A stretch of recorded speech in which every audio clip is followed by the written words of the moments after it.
আমরা জানি কিভাবে যিশুর জন্ম হয়েছিল। আমরা যিশুর জন্ম হয়েছিল একটা কুমারী মায়ের গর্ভে। তাহলে কোথায় মানে কিভাবে জানো? এটা কুমারী মায়ের গর্ভে। কুমারী মায়ের গর্ভে সে আমরা জানি একটা যখন কুমারী মেয়ে গর্ভবতী হয় তখন কিন্তু তাকে নানা সমস্যার মুখে পড়তে হয়। কিন্তু যখন সেই যিশু একটা পবিত্র আত্মার মাধ্যমে সেই মরিয়ম, যিশুর মার নাম কি ছিল? মরিয়ম। মরিয়মের গর্ভে জন্মগ্রহণ করেছিল একটা পবিত্র আত্মার মাধ্যমে। কিন্তু যিশুর বাবার নাম কি ছিল? যোসেফ।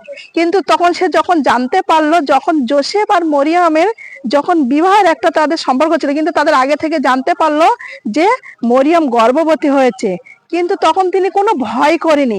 যে তখন তিনি হয়তো মনে করবে যে আমার মধ্যে অনেক লোকলজ্জা আছে, আমার মধ্যে ভয় আছে, আমার মধ্যে মানে অনেক হয়তো সামাজিক তাড়না আসবে, কিন্তু তিনি কোনো ভয় করেননি। কারণ তার সঙ্গে সঙ্গে ঈশ্বর ছিল, বলেছিল তোমরা ভয় করবে না, কারণ আমি তোমাদের সঙ্গে সঙ্গে আছি।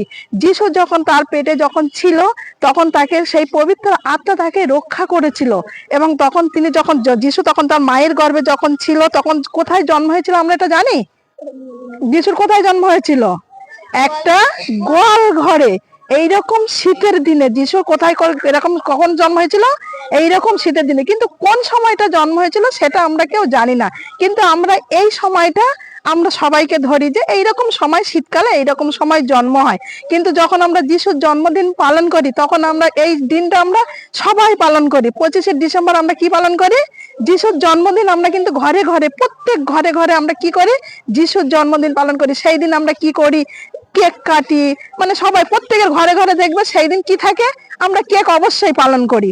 কিন্তু সেই দিনটা কি উপলক্ষে পালন করা হয় সেটা কিন্তু আমরা অতটা গুরুত্ব দিই না। স্কুল কলেজ দেখবে সেই দিন কিন্তু সব ছুটি থাকে, সব ছুটি থাকে। কিন্তু অন্যান্য ক্ষেত্রে, কিন্তু অন্যান্য দেবতার ক্ষেত্রে এখন ছুটি থাকে না বা জন্মদিন পালন করে না। কিন্তু একমাত্র যিশুর ক্ষেত্রে যেটা আমরা দেখি, তার জন্মদিনটা সারা বিশ্বে কিন্তু এই দিনটা আমরা মানে 25শে ডিসেম্বরটা পালন করা হয়। 25শে ডিসেম্বর যেখানে শুরু করা হয় এখানে থেকে সমস্ত চার্চ, প্রত্যেক বাড়িতে, প্রত্যেক যেখানে সবাই দেখবে কেক নেওয়ার জন্য সব ভিড় জমে থাকে যে ওই দিনটা আমরা কেক কাটবো। যেমন আমরা বাড়িতে একটা শিশুর জন্ম হলে তখন আমরা কি করি?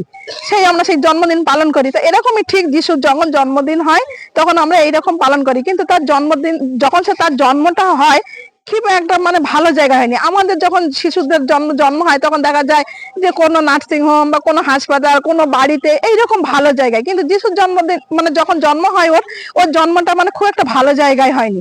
একটা গোয়াল ঘরে, একটা যখন আমরা সে গরু খাই, যে ওটা কি বলি, জাপ পাত্র বলি, যেখানে গরু খায় নাদা বা মেজলা, সেই পাত্রের মধ্যে এরকম ঠান্ডার সময় যিশুর জন্ম হয়। সেইটা আমরা চিন্তা করে দেখি তো এরকম। এখন দুনিয়াতে ঠান্ডা নেই, সেই সময়টা কত ঠান্ডা ছিল মানুষের, সেই সময়টা কত কনকনে ঠান্ডা একদম। সেই ঠান্ডার সময় যিশু সেখানে কি হচ্ছে?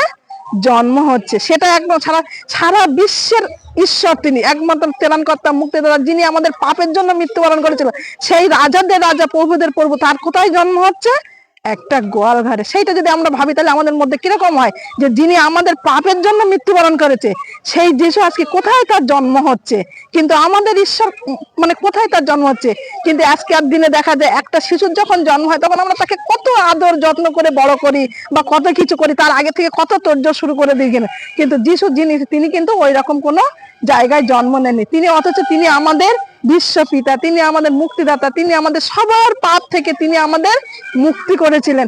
আজকে সারা বিশ্বে আজকে তার জন্য তিনি আমাদের একমাত্র, যিনি একমাত্র ঈশ্বর, যিনি আমাদের পাপের জন্য তিনি নিজের রক্ত, যিনি যখন পুরুষে মৃত্যুবরণ করেছিল তার মৃত্যুর বর্ণনাটা কত কঠিন, নির্মম ভাবে তাকে হত্যা করা হয়েছিল। তিনি কিন্তু কোনো কিছু করেননি। তিনি এরকম আমার আপনার জন্য, পাপের জন্য তিনি মৃত্যুবরণ করেছিল। তার যখন মৃত্যু হয় তখন কত কষ্ট, তাকে জ্বালা যন্ত্রণা দিয়ে, কোথায় মাথায় কাটার মুকুট দিচ্ছে, বেদ দিয়ে আঘাত করছে, তখন কত কষ্ট দিয়ে তাকে মারা হয়েছে।